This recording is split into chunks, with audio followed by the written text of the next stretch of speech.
Selamat pagi, Shalom. Seberapa kita bersihkan kita melengkapkan tangan. Sekali lagi sorak-sorak bagi Allah yang dahsyat hari ini. Puji nama Tuhan. Bersyukur hari ini kita merayakan kemerdekaan Indonesia yang ke-79. Saya percaya Indonesia selalu adalah hati Tuhan. Ada banyak hal besar yang Tuhan persiapkan untuk bangsa dan negara kita. Dan hari ini saudara berbicara tentang kemerdekaan dan berbicara tentang tema bulan ini. Satu bulan ini kita belajar tentang keuangan, bagaimana menjadi pengelola keuangan yang bijaksana. Saya percaya 2 minggu yang sudah lewati pasti memberikan berkat yang luar biasa.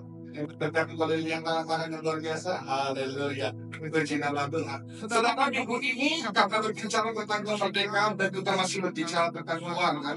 Saya itu berbicara tentang isi hati Tuhan tentang keuangan yang merdeka, yaitu financial freedom. Apa yang di kepala kita ketika kita mendengarkan judul apa tema financial freedom atau kemerdekaan keuangan? Apakah saudara teringat kepada jumlah atau saldo rekening yang begitu banyak sehingga saudara bisa beli apapun yang saudara mau? Atau saudara kalau mendengar financial freedom, saudara membayangkan rumah yang besar dan mewah dan saudara bisa ajak siapa saja ke sana? Atau financial freedom itu tentang saudara bisa pergi ke negara manapun dan kapanpun yang saudara mau?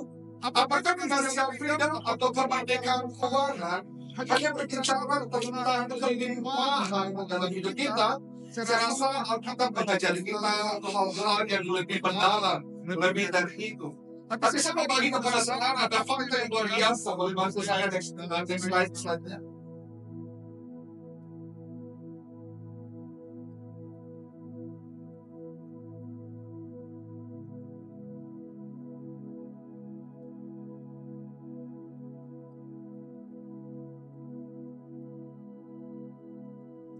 Ada di Kristus. Oke. Ya. Saudara, Alkitab mencatat sebenarnya ada lebih dari 2.000 ayat yang berbicara tentang keuangan, tentang harta, tentang apa-apa. Bahkan ada menarik. Ketika Yesus mengajarkan perumpamaan, seperti ini dari perumpamaan yang Yesus ajarkan, itu berbicara tentang keuangan, kemampuan, dan harta. Dari sini kita mengerti bahwa perspektif atau bicara Alkitab dari Yesus melihat uang itu penting dari kita. Ada beberapa ahli yang mengatakan begini, uang itu adalah hal yang baik, tetapi bisa menjadi uang yang buruk. Ternyata cara melihat dan mengelola uang saudara menentukan bagaimana uang itu mempengaruhi saudara. Yesus sekarang itu bicara tentang mamon. Berikutnya, maka kita bercatat pasal saudara ayat 24. Firman Tuhan mengajarkan kepada kita, saudara perhatikan baik-baik ini. Tak seorang pun dapat mengambil kepada Tuhan. Ketika jika demikian, ia akan berbicara dari seorang dan mengasihinya atau mengingatkan sendiri kepada seseorang dan tidak menendahkan yang lain. Yesus mengajari kita bahwa tidak boleh ada uang dalam hidup kita. Yang mana di dalam ini siapa yang diinginkan Tuhan dari Tuhan? Siapa yang cukup yang tinggi untuk bisa bersaing dengan Tuhan? Kita selalu berpikir bahwa musuh utama kita adalah setan. Ternyata ada yang ingin setan. Kenapa ini berbicara tentang membandingkan potensi hati kita kepada sesuatu dikatakan tidak boleh dengan Tuhan. Tuhan yang berada Allah kita bisa mengatakan baik-baik. Hal kedua yang berpotensi dan cukup menjaga penting yang bisa dengan Tuhan dalam kehidupan kita berdiri di depan Tuhan adalah mamon. Kedua, satu-satunya yang dianggap cukup membahayakan atau bisa berpotensi besar menggantikan kesembuhan di hati kita adalah uang. Kita pikir musuh kita setan, tapi hari ini kalau kita lihat setan kita lari. Tapi sekarang cuma dikasih uang sponsor dari saudara, gak akan ada yang lari. Dan kita tunggu siapa yang bergerak duluan. Pak, Bu, gereja mengerti Yesus tertarik kepada sikap kita terhadap uang. Itu sebabnya pengajaran tentang keuangan itu penting. Nah, hari ini saya mau bagi kepada kita. Kalau uang adalah hamba yang baik, seharusnya harta yang kita punya, uang yang kita punya, menolong kita, membantu kita untuk mencapai hal-hal baik dalam hidup kita. Tetapi kita sendiri sebagai manusia kita gagal mengelola, bahkan kita gagal mengerti arti keuangan, maka uang yang harusnya menjadi hamba dalam menolong kita berlari menjadi uang yang bikin mengatakan buruk, bisa mengintimidasi, bisa menindas, bahkan membelenggu kita. Saudara sekarang yang punya bos yang tidak menyenangkan di kantor akan relate dengan ini. Itu sebabnya saya berdoa firman Tuhan hari ini menolong kita untuk punya sikap yang benar terhadap keuangan. Kita belajar tentang financial freedom atau kemerdekaan keuangan, sehingga kemerdekaan keuangan itu bukan menjadi sesuatu yang membelenggu kita, tetapi menjadi alat Tuhan untuk menolong kita, memelihara kita, dan membawa kita sampai ke tujuan Allah yang percaya katakan Allah. Nah, saudara, bicara tentang financial freedom, kita akan belajar dari 1 Timotius 6 ayat tentang sampai ke 10. Saya bacakan begitu. Memang ibadah itu kalau disuplai dengan rasa cukup, memberi keuntungan besar. Sebab kita tidak membawa sesuatu apa-apa ke dalam dunia, dan kita pun tidak dapat membawa apa-apa keluar. Asal pada makanan dan pakaian cukup. Tetapi, ayat 9, mereka yang ingin kaya terjatuh ke dalam percobaan, ke dalam jerat, dan ke dalam berbagai hal nafsu yang hampa dan mencelakakan, yang menenggelamkan manusia ke dalam keruntuhan dan binasa. 10. Karena akan segala kejahatan ialah cinta, agar kejahatan bukan kuat, agar kejahatan adalah hati yang bercinta itu. Tidak ada yang pernah salah dari uang. Yang salah adalah sikap hati yang mencintai uang. Itu yang kita mau pelajari hari ini.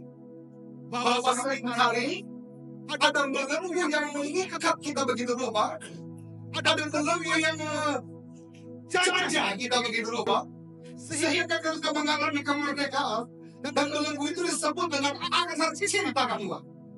Saya mengawal hari ini, kita mengalami financial freedom yang sesungguhnya, kemerdekaan keuangan sesungguhnya, yang artinya sebenarnya adalah kita tidak membiarkan kita terikat dengan akar dari segala kejahatan, yaitu cinta kedua.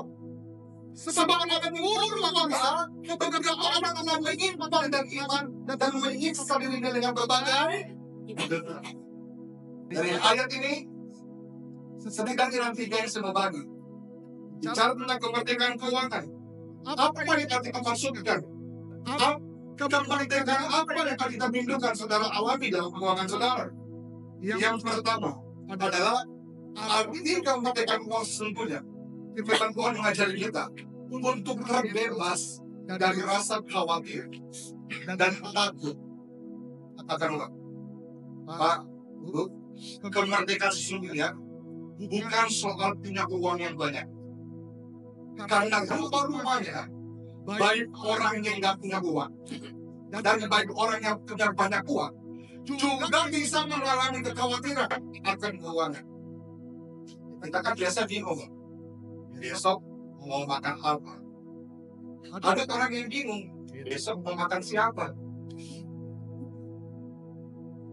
Kita hari ini bingung, uang cari di mana? Ada orang yang bingung, uang simpan di mana? Saudara pikir orang-orang yang tidak banyak uang tidak terikat dengan uang lain? Tidak sedikit orang yang menaruh hatinya pada uang sehingga ini. Kalau investasi lagi naik turun, hatinya sangat terpengaruh. Itu sebabnya kebanyakan keuangan itu tidak terlibat berapa banyak soal dari kita. Bukan memperhatikan peluang yang terpegang dengan kita, tetapi sebenarnya bicara tentang sikap apa permasalahan kita yang tidak dikuasai dan tidak ditentukan oleh lawan. Firman Tuhan lihat 1 Timotius 6 ayat yang ke-6 tadi. Memang ibadah itu kalau disertai rasa cukup memberi keuntungan yang besar. Sebenarnya poin pertama saya menjelaskan, saya mau kasih judul kemerdekaan keuangan itu adalah bebas dari rasa tidak cukup. Karena Tuhan sudah beri kita begitu banyak, Tuhan sudah tolong kita begitu banyak, Tuhan sekali sampai hari ini. Tapi yang sering kali terjadi masalah adalah kita tidak mau merasa cukup. Kemudian saya mau merenungkan, ternyata merasa tidak cukup itu adalah hasil dari hati yang dikuasai rasa khawatir dan rasa takut akan Tuhan. Orang yang terlalu dengan keuangan itu, hati yang kita merasa itu sangat dipengaruhi dengan kondisi ekonomi. Mereka mengizinkan uang berdampak sampai jam dalam sukacita. Orang-orang yang hanya bersukacita kalau kondisinya lagi enak, kalau awal bulan. Makanya ada orang yang sukacitanya itu bukan hanya ditentukan dari keadaan, ditentukan dari tanggal. Kalau tanggal baru di gereja nyanyinya soraklah, haleluya, wih sambil joget saudara. Setiap minggu dia bawa bendera kayak tadi ya. Masuk minggu kedua, lagunya mulai berubah. Semua baik, haleluya. Semua baik. Masih cukup sedikit, lumayan lah. Menjelang bulan-bulan akhir mulai ganti lagu. Ku tahu Tuhan Bagi buat jalan. Tiba-tiba fokus buka kosong. Ada orang-orang yang susah kesana, dari sekarang ya, ini malu, kadang di luar, kalau kondisi ekonomi, aku sedang bertemu dengan kata doa.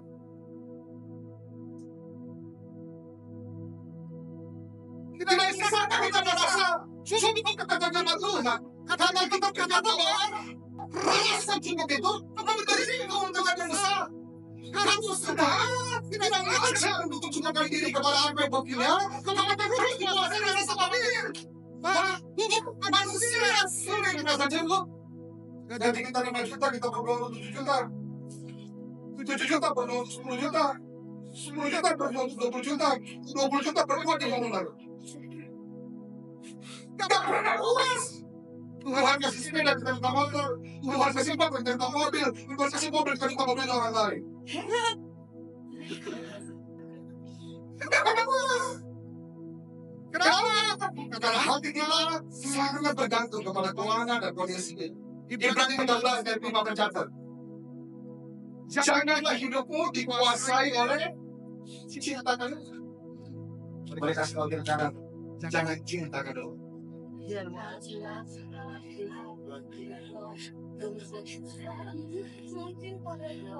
Tetapi hendaklah kalian puas dengan apa yang ada padamu, sebab Allah sudah berkata, aku tidak akan meninggalkan kau, aku tidak akan meninggalkan kau.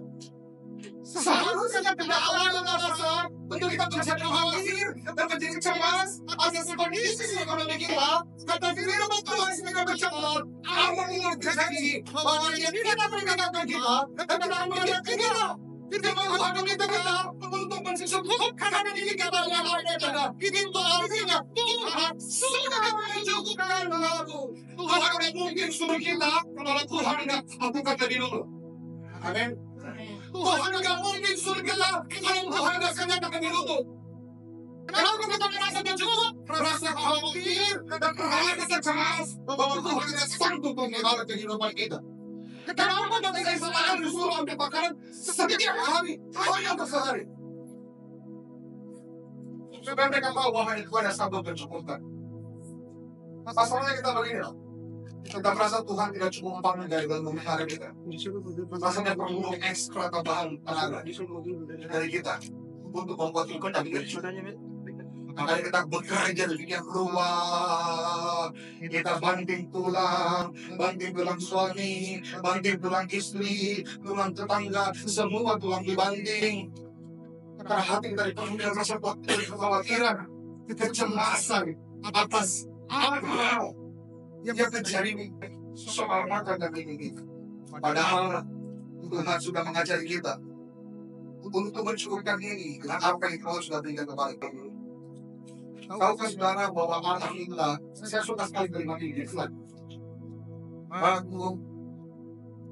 Allah kita adalah Allah yang ahli dan memelihara.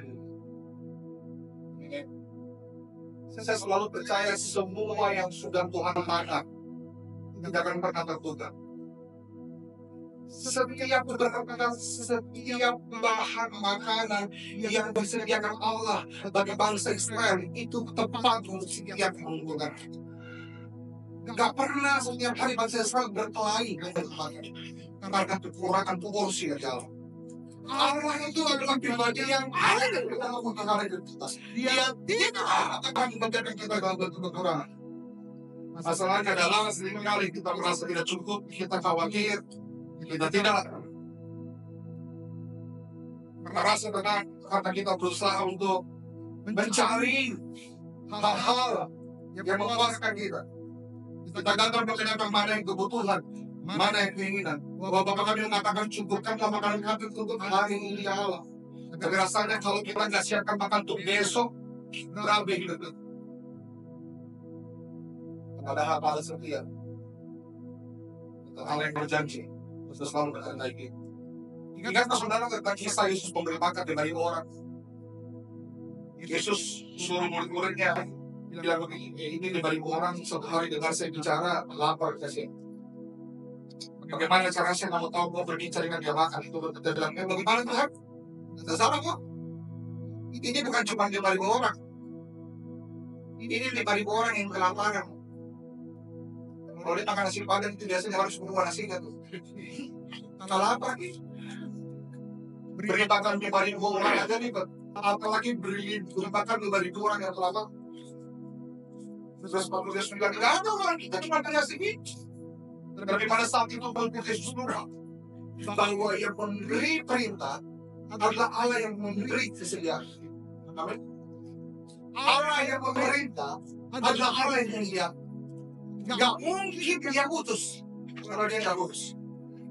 Gak mungkin dia utus kalau dia gak sediakan. Kalau Tuhan minta kita lakukan sesuatu, percaya di Tuhan juga yang menyediakan. Pak, saya selalu cerita kalau saya kerja di usaha bisa dikirim ke satu kota, kemudian sampai di kota itu, saya gak perlu pusing. Saya harus tinggal di mana, tidur di mana, pakai kendaraan apa. Kalau kantor yang utus saya, harusnya kantor yang urus saya. Dia akan melengkapi semua yang saya butuhkan.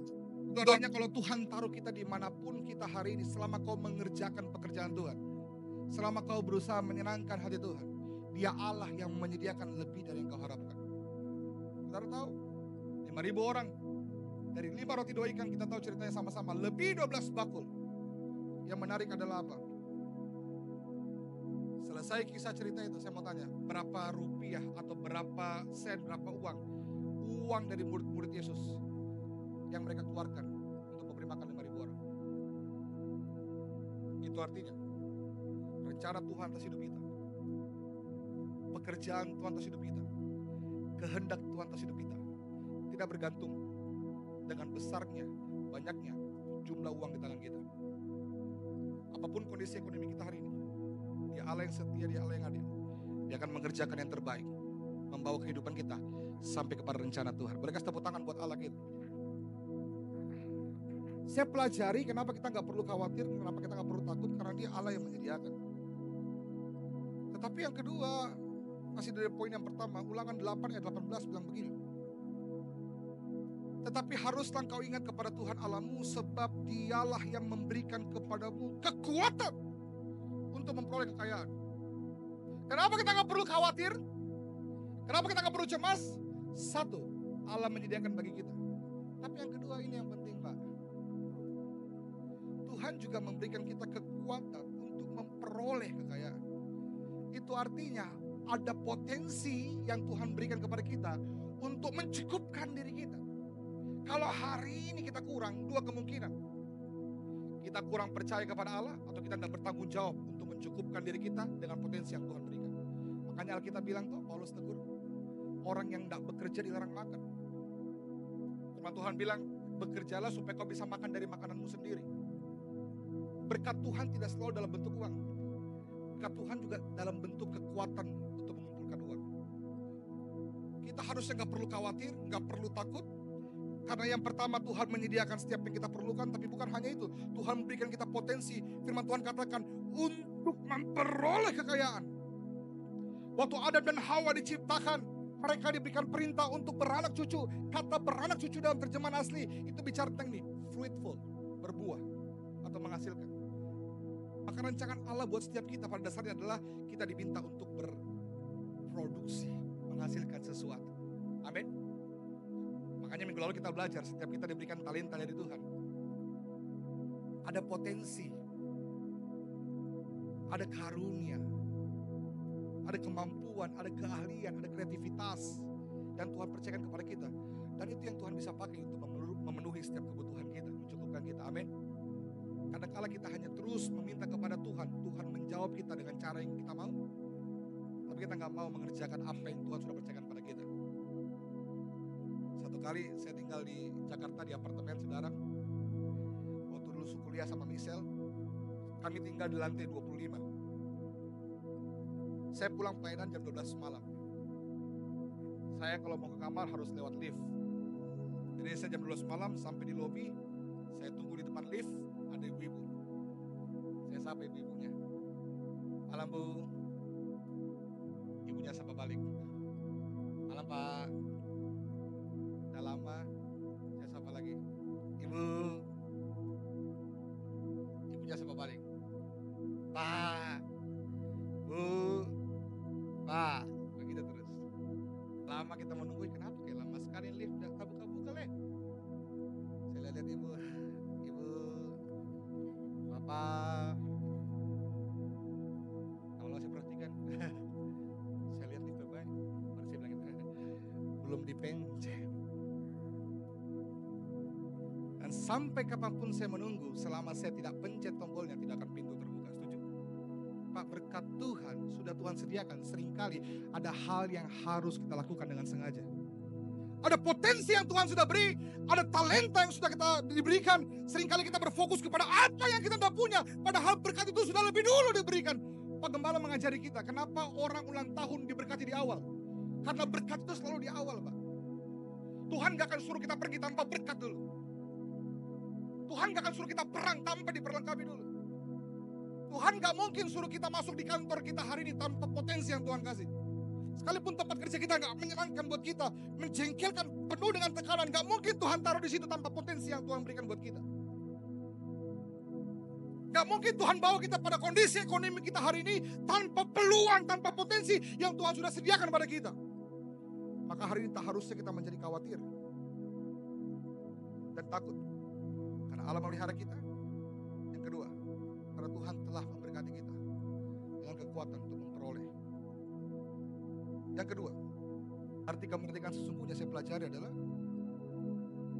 bebas dari hati yang terikat kepada uang.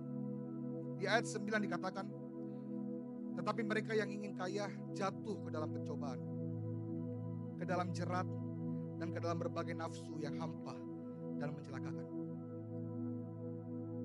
Ayat 10, karena akar segala kejahatan ialah cinta uang. Sebab memburu uanglah beberapa orang telah menyimpang dari iman. Tahukah saudara bahwa cinta uang itu bicara tentang begini. Hati kita ikat pada uang sehingga uang menutup mata kita. Kita tidak mampu membedakan mana yang benar, mana yang salah. Ada berapa banyak orang, Pak, gak ngerti yang mana hitam, yang mana putih. Pokoknya soal uang, hajar terus. Bahkan dia rela mengorbankan segala hal untuk uang. Berapa banyak orang yang mengorbankan keluarganya, Pak, untuk uang. Mengorbankan istri, mengorbankan anak untuk uang. Berapa banyak orang yang mengorbankan nama baik, Pak, untuk uang. Ketika kita mengikatkan hati kita kepada uang, kita kehilangan kemampuan untuk melihat mana yang benar, mana yang salah. Kata pencobaan, jerat, dan sebagainya di situ, saudara, dalam terjemahan amplifiernya, bahasa Inggrisnya, saya bacakan buat saudara, are not financially ethical, atau tidak etis secara keuangan. Orang yang menghalalkan segala cara untuk cari uang. Orang yang gak mau peduli mana yang benar, mana yang salah, yang penting cuan. Kalau orang-orang yang hari ini gak peka lagi, gak sadar lagi tentang hal-hal yang salah yang dia lakukan, saudara sedang terbelenggu dengan belenggu keuangan. Dikatakan with kompulsif itu dorongan yang kuat. Greedy, keserakahan. Maruk. Gitu. Untuk memperoleh harta yang banyak. Jadi orang yang cinta uang itu mengikatkan hatinya kepada uang. Mereka tidak lagi punya hati yang nurani yang baik untuk membedakan mana yang benar, mana yang salah. Hati-hati. Uang memang tidak punya kepribadian. Tetapi uang berpotensi besar merampas kepribadian. Berapa banyak orang karena banyak uang berubah sikap. Dulu waktu mulai usaha awal-awal, cari Tuhan sungguh-sungguh, datang ke gereja, semua orang disalami. Sampai tetangga gereja juga disalami. Padahal bukan jemaat.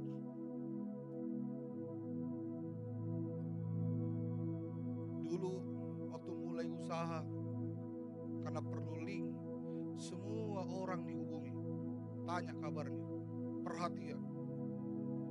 Tapi waktu uang sudah masuk banyak, usaha sudah mulai lancar, berubah sikap. Dulu sebelum Tuhan berkati, mengasihi istri, mengasihi anak-anak, selalu memberikan waktu buat anak. Sampai usahanya maju, perusahaan diberkati, tender menang terus, gol terus. Sudah lagi tak ingat istri, sudah lagi tak ingat anak. Sampai anak bilang waktu bapak pulang, "Selamat malam om," karena saya tidak ingat sama bapak. Bapak jarang di rumah. Hati-hati pak, uang tidak punya kepribadian, tapi berpotensi besar merampas kepribadian. Ada sikap, ada komitmen yang berubah karena uang. Hati yang terikat kepada uang, berikutnya saudara, bukan hanya membuat kita rela menghalalkan segala cara untuk memperoleh uang, tetapi ini juga saudara, membuat kita rela menghalalkan segala cara untuk tidak mengeluarkan uang. Hati-hati membedakan antara hemat dan pelit. Orang yang cinta uang, mengikatkan hati kepada uang, Pak, dia mengoyokkan dirinya untuk meraih uang dan menghalalkan segala cara untuk memegang uang begitu erat. Sampai-sampai karena hatinya diikatkan pada uang pun menderita dalam tangan dia. Gak bebas itu uang, dipeluk terus. Keluarga jadi menderita, suami jadi menderita, istri jadi menderita, anak-anak jadi menderita. Kenapa? Karena ada orang tua, ada ayah, ada ibu, ada anggota keluarga yang cinta uang, gak rela kalau apapun bicara tentang uang. Itu sebabnya hari ini salah satu indikator bahwa kita tidak mengikatkan hati kita kepada uang adalah kita rela dan kita berbesar hati untuk memberi buat siapapun. Kalau hari ini kita masih sering memberi, melepaskan uang yang kita punya dalam bentuk uang mungkin atau perhatian atau apapun itu, kita sedang melatih diri kita untuk tidak mengikatkan diri kepada uang. Salah satu latihan baik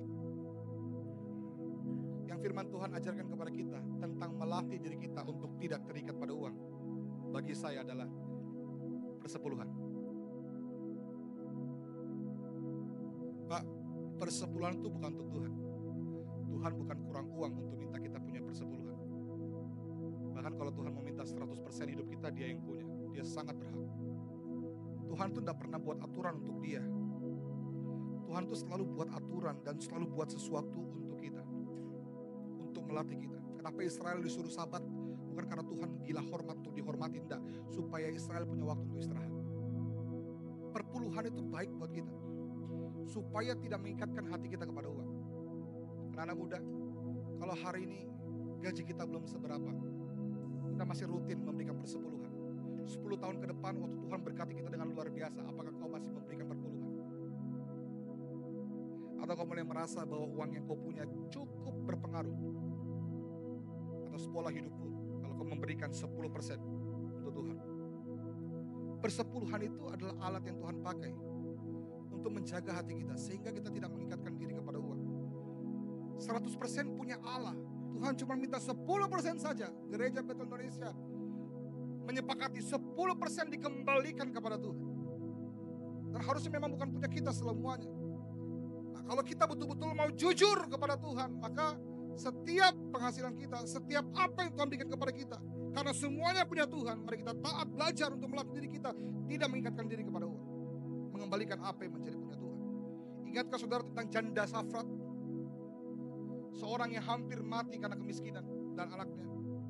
Waktu Elia datang, dia bilang saya cuma punya minyak sedikit, tepung sedikit, habis saya bikinin roti saya makan sama anakku mati, Pak. Tidak ada saya punya apa-apa. Saudara tahu Elia minta, bikin kau dulu buat saya, habis itu kau bikin buat kau dan anak.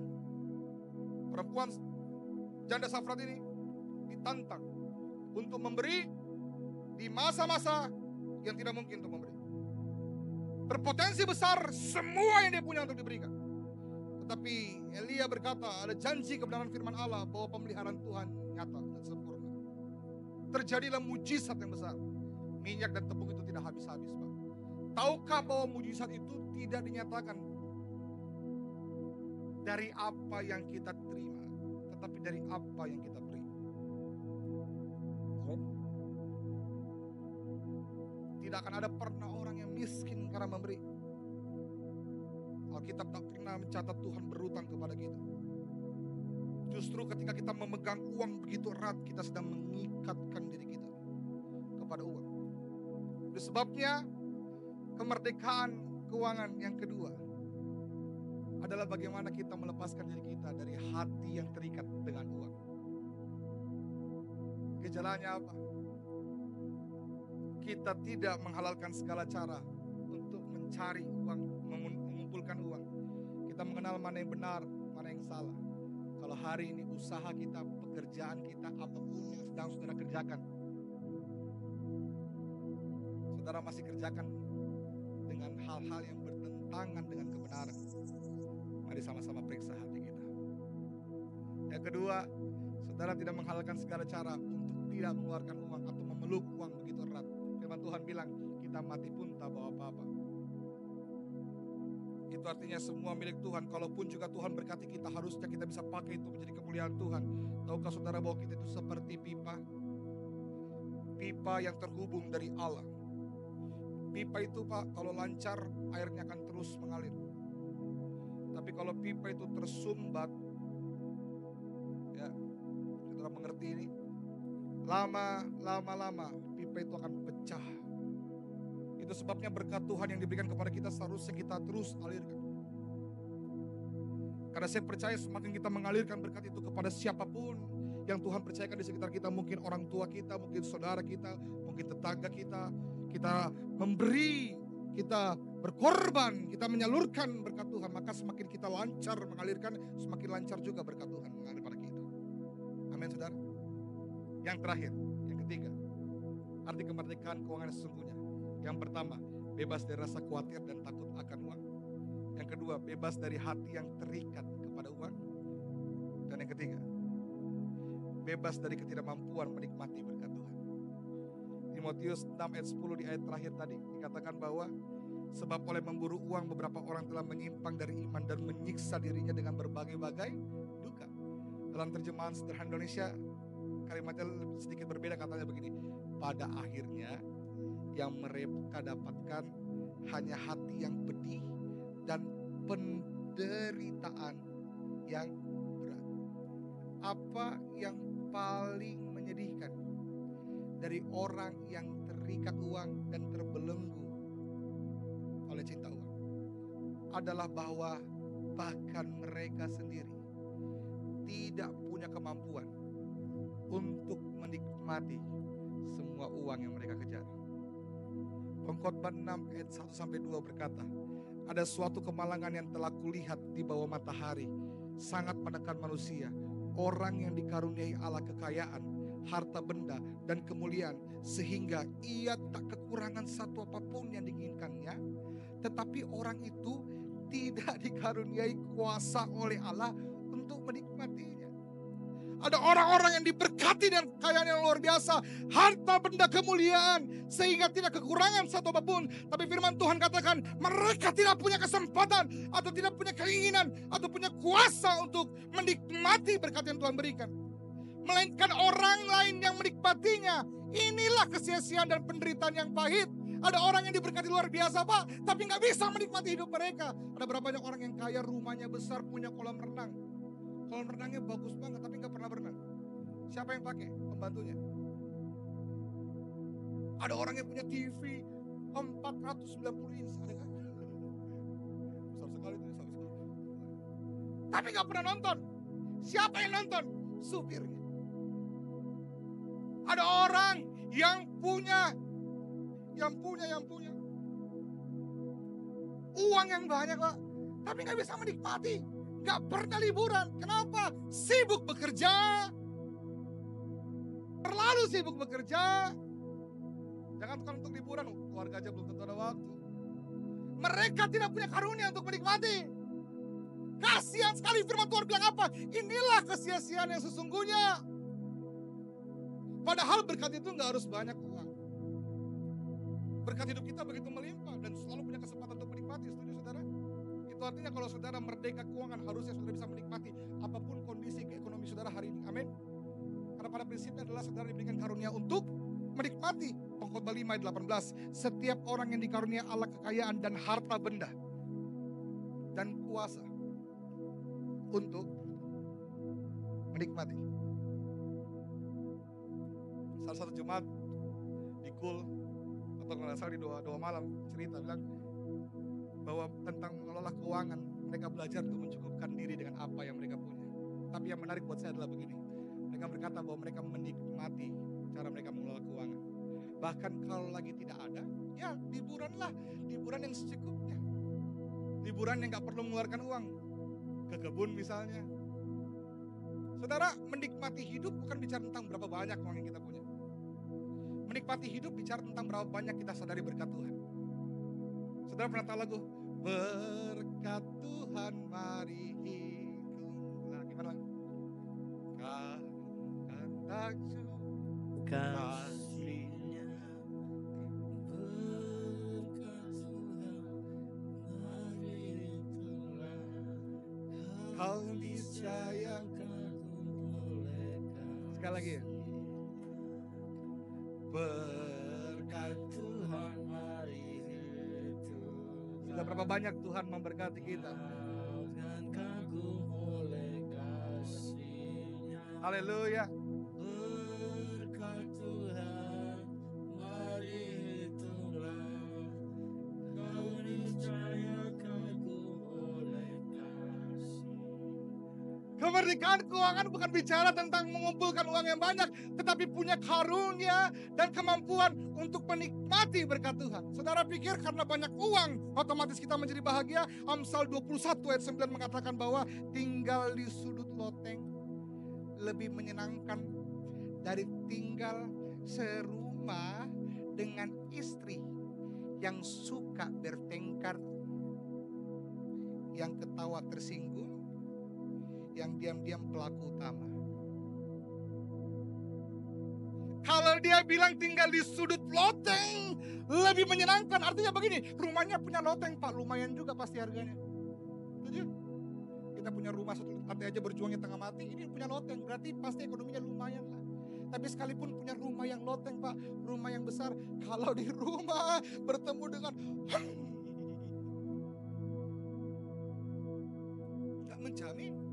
Itu artinya begini, kalau Tuhan bisa berkati kita, kenapa kita harus membiarkan diri kita menderita? Kenapa kita gak menikmati berkat yang sudah ada? Kenapa kita ribut terus? Kenapa kita berkelahi terus? Kenapa kau terikat dengan belenggu keuangan? Kau nggak belajar untuk menikmati berkat yang Tuhan berikan buat hidup kita. Terlalu banyak. Saya mau tunjukkan pada kita. Perhatikan baik, next slide. Sudah habis dari tadi ya, maaf ya. Pak, uang memang bisa beli makan enak. Tapi uang gak bisa beli nafsu makan. Uang bisa beli kasur mewah. Tapi uang gak bisa beli tidur nyenyak. Uang bisa beli pakaian bagus. Tapi uang gak bisa beli kepercayaan diri. Uang bisa beli HP canggih. Tapi anak-anak muda, sekalipun HP-mu Oppo tahun 2003, uang gak bisa beli kreativitas. Uang bisa beli asuransi. Masuk rumah sakit yang paling mahal di bumi. Tapi uang gak bisa beli umur panjang. Itu artinya berkat mana yang lebih luar biasa yang Tuhan berikan buat kita. Apa alasan kita tidak menikmati hidup kita? Uang bisa beli rumah yang mewah. Tapi tidak bisa membeli kehangatan dalam keluarga. Kalau Tuhan sudah beri keluarga bagimu, marilah kita nikmati apa yang Tuhan sudah berikan. Karena setiap kita diberikan karunia untuk menikmati. Saya undang Welsi ingat maju ke depan. Saya tutup dengan ini. Saudara tahu, saya kenalkan satu orang bernama Nina Wang. Ada Kanina tapi bukan Kanina ini ya. Nina Wang ini Pak Bu tahun 2007 dikenal sebagai wanita terkaya di Asia. Nomor 204 terkaya di dunia. Kekayaannya sampai 5,4 triliun. Lebih banyak Pak dari Ratu Inggris. Kaya banget loh. Tapi Nina Wang ini terkenal sebagai orang yang sangat pelit. Kenapa? Karena kalau dia makan, dia hanya akan makan makanan fast food, junk food yang murah. McD dan sebagainya. Dia bisa beli uang, dia bisa beli baju yang mahal, mewah. Uangnya Pak 5,4 triliun. Kalau kita pakai beli cendol di sini tuh lengket. Banyak. Tapi saudara tahu kalau dia beli baju, dia berebutan baju diskon di super mall. Makanya orang kenal dia sebagai orang yang pelit sekali. Kasih tahu kiri kanan kau pelit atau enggak. Pak, dia punya kesempatan untuk menikmati hidupnya. Bu, dia punya kesempatan untuk menikmati berkat Tuhan. Tapi karena akar kejahatan cinta uang. Gak rela ngeluarin uang. Hatinya ditaruh pada uang. Sukacitanya ditaruh pada uang. Khawatir, takut kalau uangnya diambil Pak. Dia kehilangan kesempatan untuk menikmati hidup. Apa yang terjadi Pak? Ini orang belum sempat mungkin nikmati hidupnya. Divonis cancer kodong, astaga. Dan sampai akhir hidupnya dia hanya berjuang untuk melawan penyakitnya. Nah saudara tahu, di akhir hidupnya uangnya ditinggalkan di Hong Kong. Dan ribuan orang, begitu banyak orang memperebutkan hartanya. Itu yang firman Tuhan bilang, sia-sia. Nggak harus nanti kita punya rumah baru dulu baru kita bisa menikmati. Apa yang Tuhan sudah sediakan hari ini? Mungkin suamimu, mungkin istrimu. Berkat Allah. Saya waktu ikut Pria Sejati, saya punya kalimat ini. Nggak tahu ada jejenda ya. Saya punya kalimat ini, saya share buat saudara. Saya sangat diberkati. Saya share sama istri saya bilang begini. Di Pria Sejati dari berapa sesi yang saya dengarkan, satu kalimat yang menancap di hati saya. Saya bilang begini, istri saya adalah cara terbaik Tuhan menyayangi saya. Dia kasih istri saya buat saya, dan istri saya itu cara Tuhan sayang sama saya. Jadi saya bilang, Tuhan bisa sayang pada saudara dengan berbagai macam cara. Bisa dengan kesehatan saudara, bisa dengan pekerjaan yang saudara punya hari ini, istrimu, suamimu, atau anak-anakmu yang kau punya hari ini, yang jauh lebih berharga dari uang. Kenapa kita khawatir, kenapa kita takut? Kenapa kita tidak rela mengikatkan diri kita pada uang? Kenapa kita nggak menikmati hidup kita? Saya berdoa firman Tuhan menolong kita. Setiap kita mengalami kemerdekaan keuangan, boleh kasih tepuk tangan buat Tuhan. Mari kita bangkit berdiri. Kau tunjukkan kasih setia. Kau menyediakan. Langku perlu. Oh, kau setia. Kau mulia. Dulu sekarang Dan selamanya. kau tunjukkan. Kau tunjukkan kasih setiamu. Kau menyediakan yang ku perlu. Kau setia, kau Haleluya. apa kau Mari angkat kedua tanganmu dan katakan, kau tunjukkan. Kau tunjukkan kasih setiamu. Kau menyediakan yang ku perlu. Kau setia, kau mulia. Dulu, sekarang, dan selamanya. Kau tunjukkan. Kau tunjukkan kasih setiamu. Dia menyediakan. Kau menyediakan yang ku. Selamanya dia setia. Kau setia, kau mulia. Bapa kau setia. Angkat tanganmu tinggi, datang sama Tuhan. Kau tunjukkan kasih Setiamu,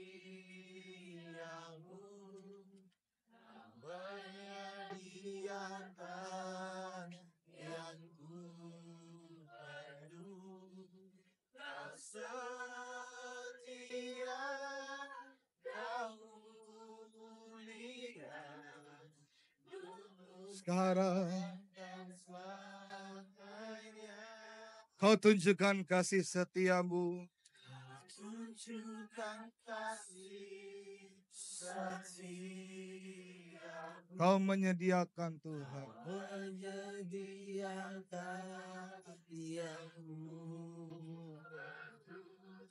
Kau setia. Setia, kau mulia.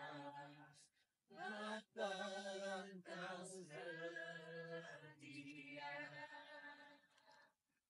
Apa yang kau khawatirkan dan takutkan hari ini? Apakah kau kira Allahmu sedang tertidur dan tak melihatmu? Apakah kau pikir Allah tak cukup panjang telinga mendengarkan doamu?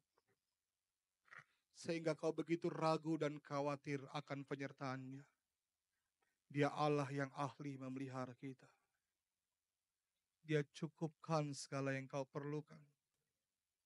Jangan biarkan iblis merampas damai sejahtera sukacitamu hanya karena persoalan uang. Kau boleh kehilangan pekerjaan, kau boleh kehilangan pemasukan, kau boleh kehilangan uangmu hari ini. Tapi kau takkan pernah kehilangan pemeliharaan Tuhan. Dia Allah yang setia dan pasti memeliharamu dengan sempurna. Mengapa kau mengikatkan dirimu pada uang? Sehingga kau menghalalkan segala cara untuk mencari uang. Apa kau pikir Tuhan tak cukup pandai untuk mencukupkan keperluanmu? Sehingga kau harus menghalalkan cara-cara yang kotor untuk mencari uang. Atau mengapa kau memeluk uang begitu erat sampai kau marah ketika orang berusaha untuk mengusik keuanganmu. Kau marah ketika orang berusaha untuk melihat atau menyentuh sisi-sisi keuanganmu. Kau sedang begitu menjaga uang sedemikian rupa, bahkan istrimu tak kau izinkan untuk menyentuh itu. Suamimu tak kau izinkan untuk menyentuh itu karena kau merasa khawatir, takut. Kau tidak merasa aman dengan keuanganmu. Lepaskan belenggu keuanganmu hari ini, Tuhan tolong kita, pelihara kita. Sudahkah kau menikmati hidup yang Tuhan berikan, berkat yang terlalu banyak buatmu? Atau kau sibuk memburu uang sehingga kau kehilangan kuasa untuk menikmati hidup. Menikmati waktu bersama keluarga, suami, istri, anak-anak. Sukacita dalam rumah, sukacita dalam bekerja. Apa karena uang kau rela kehilangan semuanya itu? Hari ini saya berdoa, setiap belenggu keuangan dipatahkan. Dan kita mengalami kemerdekaan yang sesungguhnya. Financial freedom, kemerdekaan keuangan yang tidak mengikatkan hati kita kepada akar segala kejahatan, yaitu cintakan uang. Terima kasih Bapa, Tuhan mengajarkan kami hal yang luar biasa untuk kami mengerti betapa Tuhan begitu setia kepada kami. Bersyukur Biar Tuhan sendiri yang menolong kami, menuntun kami, memakai kami.